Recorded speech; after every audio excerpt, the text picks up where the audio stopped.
Hello, ഇന്ന് നമ്മളൊരു മൂലി പൊറോട്ടയാണ് ആക്കുന്നത് കേട്ടോ. റാഡിഷാണ്, വൈറ്റ് റാഡിഷ്. അപ്പോൾ ഇതുപോലെ ഞാൻ തൊലി കളഞ്ഞ് വെച്ചിട്ടുണ്ട്. ഒരു പച്ചമുളകും കുറച്ച് മല്ലിയില എടുത്തിട്ടുണ്ട്. അപ്പോൾ നമുക്ക് ഫസ്റ്റ് റാഡിഷിനെ ഇതുപോലെ ഗ്രേറ്റ് ചെയ്തെടുക്കാം. നന്നായിട്ടൊന്ന് ഗ്രേറ്റ് ചെയ്തെടുക്കണം. അത് കഴിഞ്ഞിട്ട് നമ്മൾ അതിനകത്തേക്ക് കുറച്ച് ഉപ്പിട്ട് കൊടുക്കുക. അത് കഴിഞ്ഞ് അത് നന്നായി ഒന്ന് മിക്സ് ചെയ്തിട്ട് ഒരു 10 മിനിറ്റോളം മാറ്റി വയ്ക്കുക. ഈ സമയത്ത് ഇതിനകത്തുള്ള വാട്ടർ കണ്ടൻറ്റൊക്കെ ഇത് റിലീസ് ചെയ്യും.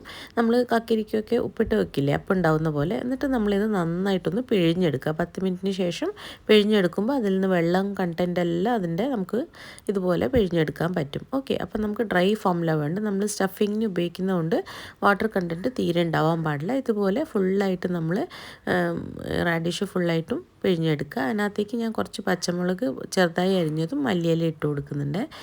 ഇച്ചിരി ഉപ്പിട്ട് കൊടുക്കുക, നോക്കിയിട്ട് ഇട്ടാൽ മതി. ഓൾറെഡി നമ്മൾ ഉപ്പിട്ടിട്ടുണ്ടല്ലോ. പിന്നെ ഇച്ചിരി മഞ്ഞൾപ്പൊടി ഇടുന്നുണ്ട്, ഒരു 1/4 ടീസ്പൂണോളം. അതുപോലെ ഒരു 1/4 ടീസ്പൂൺ കാശ്മീരി ചില്ലി പൗഡർ ഇട്ട് കൊടുക്കുന്നുണ്ട്. ഇത് കൈവച്ച് നന്നായിട്ടൊന്ന് മിക്സ് ചെയ്ത് കൊടുക്കുക. അപ്പോൾ നമ്മുടെ ഫില്ലിങ് റെഡിയാണ് കേട്ടോ.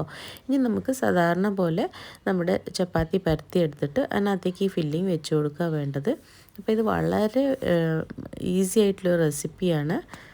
അപ്പം നമ്മൾ ഇതുപോലെ ചപ്പാത്തീൻ്റെ ഇടയ്ക്ക് ഇത് വെച്ച് കൊടുത്തിട്ട് എല്ലാ സൈഡിൽ നിന്നും ഫോൾഡ് ചെയ്ത് കൊടുക്കുന്നുണ്ട്.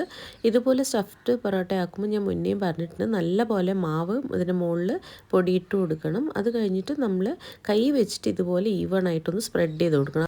ഇങ്ങനെ ചെയ്താൽ നമ്മുടെ ഫില്ലിങ് പുറത്തേക്ക് ചാടില്ല കേട്ടോ. അപ്പോൾ ലൈറ്റ് ഹാൻഡ് വെച്ചിട്ട് ഇതുപോലെ ഒന്ന് പരത്തിയെടുക്കുക.